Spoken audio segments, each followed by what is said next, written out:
Mahmoud, Izmir, Turkey, 2015. 4 days from home. Mahmoud stood in a wet parking lot with his family, a light drizzle making everything slick and damp. Down past a pebbly brown beach, the Mediterranean Sea churned like a washing machine. A huge black and red cargo ship slid by on the horizon. No boat today, the Syrian man who was working for the Turkish smugglers told them. Tomorrow. But I was told it would be today, Mahmoud's father said. We hurried to get here today.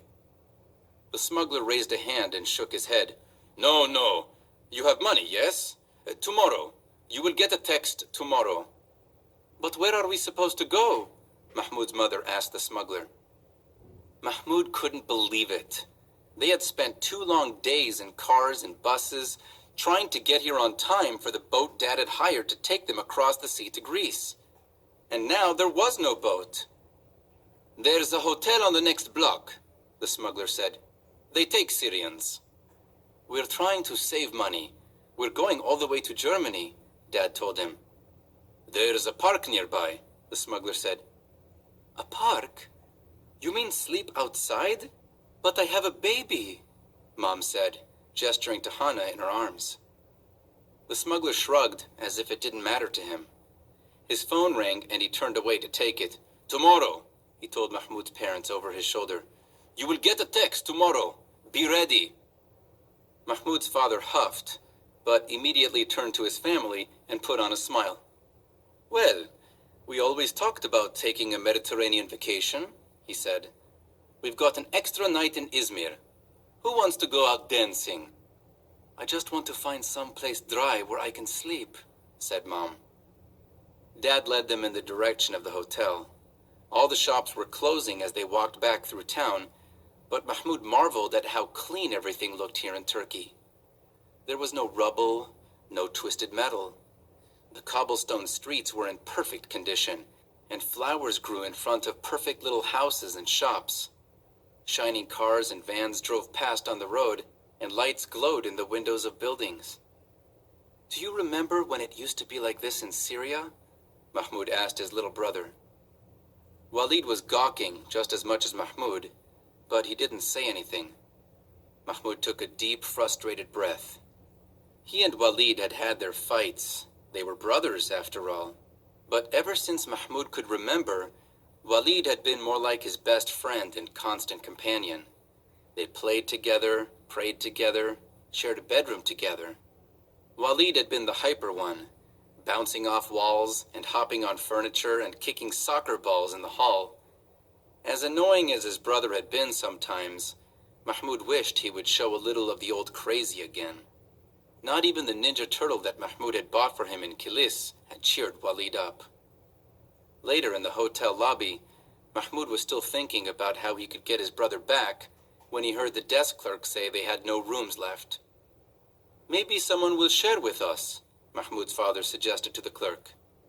You will forgive me, said the desk clerk, but the rooms already have 3 families apiece.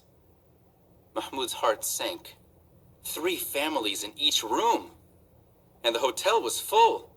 What were the chances they would find a room anywhere else? Dad searched on his phone and tried calling around, but it was the same story everywhere. But how can they be so full? Mahmoud's mother said. They can't all be leaving tomorrow. With nowhere else to go, they found the park the smuggler had told them about. But there was no room for them there either. All the other refugees who had been turned away from the hotels were there, some sleeping on benches in the rain, others lucky enough to have tents that looked like they had been there for more than a day or 2. Mahmoud slumped in the rain. He was so wet, so tired. He just wanted somewhere warm and dry to sleep. We should have stayed at the refugee camp, Mom said. No, said his father. No, we move forward. Always forward. And we don't stop until we get to Germany. We don't want to end up stuck in this place. Let's just see if we can find a dry spot for the night. Mahmoud spied a thin Syrian boy about his age, approaching each of the families in the park, offering them something. Mahmoud wandered closer to have a look. The boy saw his interest and came over to him. "Want to buy some tissues?" the boy asked. He offered Mahmoud a small, unopened plastic pack of tissues. "Just 10 Syrian pounds or 10 Turkish kurush." "No, thank you," Mahmoud said. "Do you need water? Life vests? A phone charger? I can get it for you, for a price." "We need a place to stay," Mahmoud said. The boy looked Mahmoud and his family over. "I know a place," the boy said. "I will show you for 2,000 Syrian pounds, or 25 Turkish lira." 2,000 Syrian pounds was almost 10 American dollars. A lot of money when you had a whole continent to cross. But the rain was getting stronger, and there was no place dry left in the park. When Mahmoud told his father the boy's offer, Dad was willing to pay. The boy led them away from the coast to a neighborhood where weeds grew up through the cobblestones, and the houses had metal grates on the windows instead of flower boxes. One of the street lamps flickered, giving the streets an ominous energy. The boy lifted a broken chain-link fence that led to a parking lot. "Here," he said. Mahmoud's father gave the rest of his family a dubious look and led them under the fence. They followed the boy to a large square building with boarded-up windows and graffiti-covered walls. One of the boards blocking the door from trespassers had been ripped off, and they pushed their way inside. It was a mall, or it had been once. A large open courtyard with an empty fountain in the middle was ringed with storefronts that went up for 4 levels. A few of the shops were lit up with lamps connected to extension cords, and others burned kerosene lamps and candles. But most of the shops weren't shops anymore. They were little apartments where people lived. Squatters in an abandoned shopping mall. The boy led them to an empty yogurt shop on the 3rd floor, next to a former music store that was home to a Syrian family of 6. They looked like they had been there a while. They had a tattered old couch and a hot plate, and sheets hung from ropes to quarter the space into little rooms. The yogurt shop had no furniture and a broken linoleum floor. Something skittered away in the darkness when they went inside.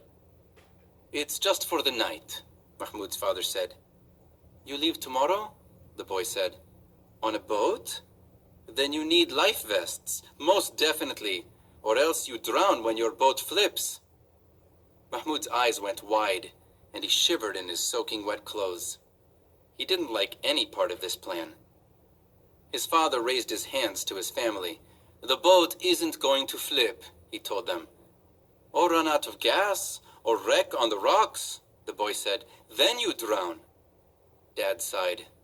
All right, all right. Where do we buy life vests?"